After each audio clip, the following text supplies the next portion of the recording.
विद्यार्थियों, स्वागत है आप सबका। तो आज हम लोग व्यक्तिवाचक संज्ञा पढ़ेंगे। तो देखिए कि जो व्यक्तिवाचक संज्ञाएं होती हैं वो सदा एक वचन में रहती हैं। आप इनका बहुवचन बनाना भी चाहेंगे तो नहीं बना सकते हैं। यदि बहुवचन बन जाएगा तब वो जातिवाचक संज्ञा हो जाएगी, और जो सदा एक वचन में रहती हैं वे संज्ञाएं व्यक्तिवाचक संज्ञाएं होती हैं। तो परिभाषा देखिए कि किसी वस्तु विशेष, स्थान विशेष व मनुष्य के नाम विशेष में व्यक्तिवाचक संज्ञा होती है। इसकी पहचान है कि जो वस्तुएं संसार में अपनी तरह की एक ही हो, जिनका किसी आधार पर वर्गीकरण नहीं किया जा सकता है, वहाँ व्यक्तिवाचक संज्ञा होती है। जैसे सूर्य हो गया, पृथ्वी हो गया, भारत हो गया, राजस्थान हो गया इत्यादि।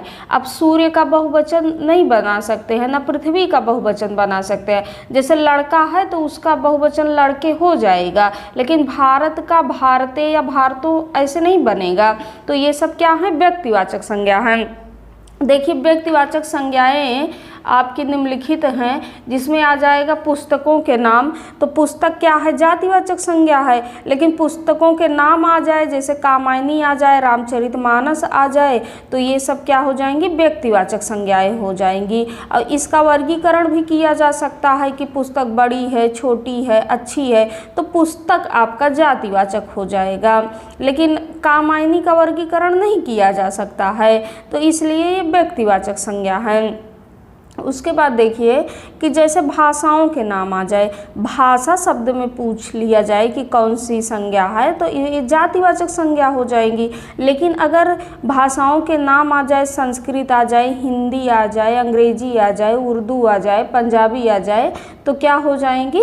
व्यक्तिवाचक संज्ञा हो जाएंगी। उसी तरह पत्र पत्रिकाओं के नाम में, अब पत्र पत्रिका में पूछे कि पत्र पत्रिका में कौन सी संज्ञा है, तो जातिवाचक संज्ञा होगी। लेकिन इनका नाम आ जाए, जैसे हंस आ जाए, सरस्वती आ जाए, इंदु आ जाए, तो ये सब क्या हो जाएंगे? व्यक्तिवाचक संज्ञाएं हो जाएंगी।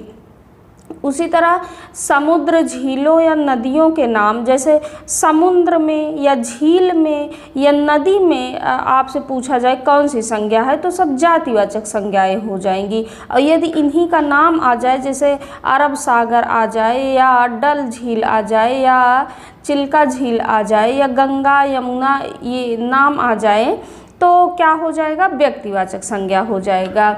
उसी तरह देखिए कि यदि पर्वत शब्द में आपसे पूछे कि पर्वत में कौन सी संज्ञा है, तो पर्वत में जातिवाचक संज्ञा हो जाएगी। और पर्वतों के नाम आ जाए हिमालय या अरावली, तो क्या हो जाएगा? ये व्यक्तिवाचक संज्ञा हो जाएगा।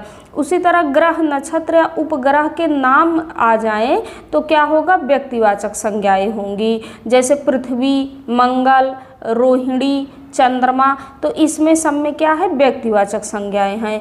ग्रह, नक्षत्र या उपग्रह, इसमें पूछ ले आपसे कि ग्रह में कौन सी संज्ञा है, या नक्षत्र कौन सी संज्ञा है, या उपग्रह, तो ये जातिवाचक संज्ञा हो जाएगी। उसी प्रकार वार, माह के नाम में, वार और माह में पूछे कौन सी संज्ञा है, तो जातिवाचक संज्ञा है। अगर इनका नाम आ जाए, रविवार आ जाए, सोमवार आ जाए, या श्रावण हो, चैत्र हो, तो व्यक्तिवाचक संज्ञा हो जाएगी। स्थान के नाम में, स्थान शब्द में पूछे कौन सी संज्ञा है, तो जातिवाचक संज्ञा होगी। लेकिन अगर इसी का नाम आ जाए, जैसे भारत, फैजाबाद, अमेरिका, रूस, तो क्या हो जाएगा? व्यक्तिवाचक संज्ञा हो जाएगा।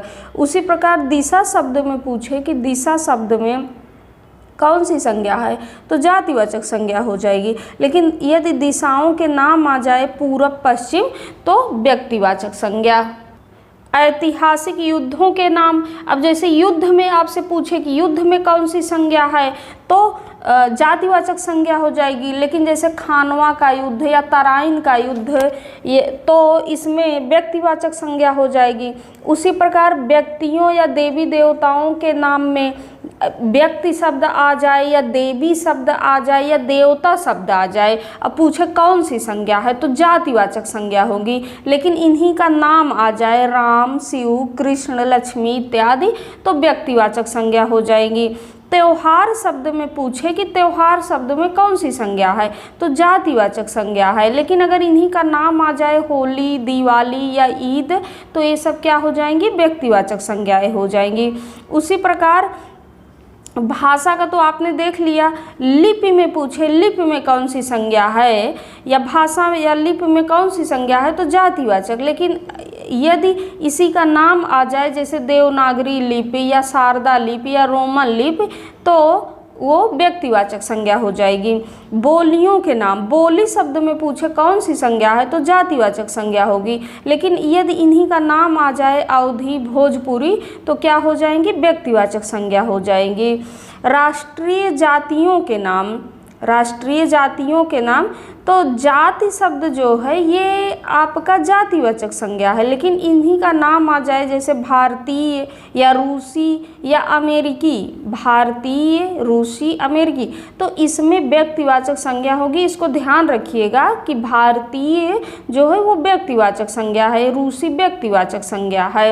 ये सब राष्ट्रीय जातियों के अंतर्गत आएंगे। तो राष्ट्रीय जो जातियाँ हैं ये जातिवाचक संज्ञा है। और देखिए कि अब ऐसे भी प्रश्न पूछा जाता है कि यदि, यहाँ देखिए, यदि कोई व्यक्तिवाचक संज्ञा अपने मुख्य अर्थ को छोड़कर लाक्षणिक अर्थ प्रकट करे अथवा किसी अन्य की विशेषता बताने हेतु प्रयुक्त हो, तो वह व्यक्तिवाचक संज्ञा जातिवाचक संज्ञा में परिवर्तित हो जाती है। ध्यान दीजिए कि यदि कोई व्यक्तिवाचक संज्ञा अपने मुख्य अर्थ को छोड़कर अपना लाक्षणिक अर्थ प्रकट करने लगे, अपना लाक्षणिक अर्थ प्रकट करे अथवा किसी अन्य की विशेषता बताने हेतु प्रयुक्त हो, तो वह व्यक्तिवाचक संज्ञा जातिवाचक संज्ञा हो जाएगी। तो क्या याद रखना है कि कोई भी व्यक्तिवाचक संज्ञा है अपना मुख्य अर्थ त्याग दे और अपना लाक्षणिक अर्थ ग्रहण कर ले, तब वो व्यक्तिवाचक संज्ञा जातिवाचक संज्ञा हो जाएगी। उदाहरण से देखिए तो आपको एकदम अच्छे से क्लियर हो जाएगा। जैसे अब ये व्यक्तिवाचक संज्ञा है कि जयचंद कन्नौज का शासक था। अब यहाँ आपसे पूछे कि जयचंद में कौन सी संज्ञा है, तो ये व्यक्तिवाचक संज्ञा होगी, क्योंकि जयचंद कहने से यही बोध हो रहा है कि हाँ जयचंद कन्नौज का शासक था। लेकिन अब यहाँ देखिए कि अगर दिया रहे कि आज देश में जयचंदों की कमी नहीं है, आज देश में जयचंदों की कमी नहीं है, तो जयचंद यहाँ अपना जो अर्थ था, अपना जो मुख्य अर्थ था कि जो जयचंद शासक था, अपना मुख्य अर्थ छोड़ दिया और इसने क्या किया, गद्दार का अर्थ ग्रहण कर लिया कि आज देश में गद्दारों की कमी नहीं है। तो यहाँ जो जयचंदो है ये जातिवाचक संज्ञा हो जाएगी। और वैसे भी आपको बताया गया था कि जो व्यक्तिवाचक संज्ञा है उसका आप बहुवचन नहीं बना सकते हैं। अब यहाँ जयचंद है, यहाँ जयचंदो है ना, तो वैसे ही क्लियर हो गया बहुवचन जब हो गया तो। और ऐसे भी क्लियर हो गया कि यदि कोई व्यक्तिवाचक संज्ञा अपना मुख्य अर्थ त्याग दे, अपना लाक्षणिक अर्थ ग्रहण कर ले, तब वहाँ पर वो व्यक्तिवाचक संज्ञा जातिवाचक संज्ञा हो जाती है। जैसे देखिए गांधी हमारे राष्ट्रपिता हैं, गांधी हमारे राष्ट्रपिता हैं, तो यहाँ आपसे पूछे कि गांधी में कौन सी संज्ञा है, तो गांधी में व्यक्तिवाचक संज्ञा हो जाएगी, क्योंकि गांधी कहने से महात्मा गांधी का ही बोध हो रहा है। लेकिन यदि सेंटेंस दिया रहे कि मोहन तो कल के गांधी हैं, मोहन तो कल के गांधी हैं, तो अर्थात यहाँ गांधी जो शब्द है वो अपना मुख्य अर्थ छोड़कर अपना लाक्षणिक अर्थ कि सत्य अहिंसा के पुजारी मोहन में गांधी जैसे गुण हैं, है ना, तो यहाँ पर जो गांधी है वो जातिवाचक संज्ञा है। यहाँ हम मोहन के लिए कह सकते हैं, श्याम के लिए भी कह सकते हैं, राम के लिए भी कह सकते हैं, तो यहाँ पर ये गांधी शब्द जातिवाचक संज्ञा हो जाएगी। और देखिए जैसे है कि विभीषण रावण का भाई है, विभीषण रावण का भाई है। अब विभीषण पर अंडरलाइन करके पूछे कि इसमें कौन सी संज्ञा है, तो व्यक्तिवाचक संज्ञा हो जाएगी, क्योंकि इससे विभीषण का ही बोध हो रहा है जो कि रावण का भाई था। और यदि सेंटेंस दिया रहे कि वह तो विभीषण है, वह तो विभीषण है। अब यहाँ आपसे पूछे कि विभीषण में कौन सी संज्ञा है, तो जातिवाचक संज्ञा हो जाएगी, क्योंकि यहाँ विभीषण का अर्थ घर का भेदी के लिए अपना लाक्षणिक अर्थ लेकर विभीषण आया है कि घर का भेदी। तो कोई भी व्यक्ति हो, अब यहाँ वह आया है, अब इसकी जगह कोई भी जिसके कार्य विभीषण जैसे हो तो उसको कहा जा सकता है, तो विभीषण में जातिवाचक संज्ञा हो जाएगी। उसी प्रकार देखिए कि रावण लंका का राजा था, तो यहाँ तो सिर्फ रावण का ही बोध हो रहा है जो कि लंका का राजा था, व्यक्तिवाचक संज्ञा है। लेकिन आज तो घर घर में रावण है, अर्थात रावण जो है वो अपना जो वास्तविक अर्थ है उसको त्याग दिया, उसने अत्याचारी का अर्थ ग्रहण कर लिया। तो यहाँ रावण में दुराचारी, अत्याचारी होने के लक्षण के कारण यहाँ पर जातिवाचक संज्ञा हो जाएंगे। और देखिए एक उदाहरण है कि हरिश्चंद्र सत्यवादी राजा थे। अब यहाँ हरिश्चंद्र में व्यक्तिवाचक संज्ञा है, लेकिन मोहन तो हरिश्चंद्र है, अर्थात वह सत्यवादी है, उसने लाक्षणिक अर्थ ग्रहण कर लिया है, मोहन ने लाक्षणिक अर्थ ग्रहण कर लिया है। तो यहाँ हरिश्चंद्र में कौन सी संज्ञा हो जाएगी, जातिवाचक संज्ञा। और देखिए कि जैसे दिया रहे गांधी अपने समय के कृष्ण थे, गांधी अपने समय के कृष्ण थे, तो कृष्ण में कौन सी संज्ञा हो जाएगी, जातिवाचक संज्ञा हो जाएगी। जबकि कृष्ण के लिए जब आएगा तब क्या रहेगा, व्यक्तिवाचक संज्ञा रहेगा। जैसे देखिए कि यशोदा हमारे घर की लक्ष्मी है, यशोदा हमारे घर की लक्ष्मी है। अब लक्ष्मी में क्या है, लक्ष्मी में क्या है, अगर वैसे देखेंगे तो लक्ष्मी व्यक्तिवाचक संज्ञा है, लेकिन यशोदा हमारे घर की लक्ष्मी है, यशोदा में लक्ष्मी जैसे गुण है। अब यहाँ हम कर सकते हैं पूजा हमारे घर की लक्ष्मी है, तो सेंटेंस के हिसाब से यहाँ लक्ष्मी में जातिवाचक संज्ञा हो जाएगी।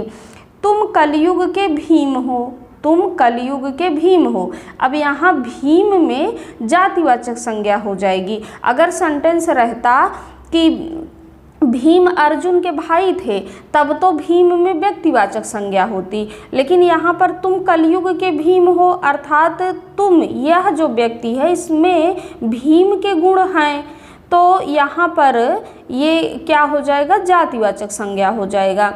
और देखिए कि जैसे हनुमान शब्द हो गया या गणेश शब्द हो गया या हिमालय हो गया या गोपाल शब्द हो गया इत्यादि, ये योग रूढ़ संज्ञाएं हैं। तो जो भी योग रूढ़ संज्ञाएं हैं ये सब व्यक्तिवाचक संज्ञाएं होती हैं। और योग रूढ़ संज्ञाएं सब बहुब्रीहि समास के उदाहरण हैं, इसको आप आगे पढ़ ही चुके हो कि जो भी बहुब्रीहि समास के उदाहरण होते हैं सब वो योग रूढ़ संज्ञाएं होती हैं, और योग रूढ़ संज्ञाएं सब व्यक्तिवाचक होती हैं। और देखिए जैसे समुद्रगुप्त भारत का नेपोलियन था, समुद्रगुप्त भारत का नेपोलियन था, तो यहाँ नेपोलियन में जातिवाचक संज्ञा है, नेपोलियन में जातिवाचक संज्ञा है, और समुद्रगुप्त में व्यक्तिवाचक संज्ञा होगी। वह बिल्कुल हरिश्चंद्र है, तो यहाँ हरिश्चंद्र में जातिवाचक संज्ञा है, वह बिल्कुल हरिश्चंद्र वह के लिए आया है, या राम बिल्कुल हरिश्चंद्र है, तो यहाँ पर हरिश्चंद्र में जातिवाचक संज्ञा हो जाएगी। कालिदास को भारत का शेक्सपियर कहा जाता है, कालिदास को भारत का शेक्सपियर कहा जाता है, तो यहाँ कालिदास में तो व्यक्तिवाचक संज्ञा होगी, और शेक्सपियर में यदि पूछा जाएगा तो जातिवाचक संज्ञाएं हो जाएंगी। तो धन्यवाद प्रिय विद्यार्थियों, मिलते हैं अगली क्लास में जातिवाचक संज्ञा के साथ। नमस्कार।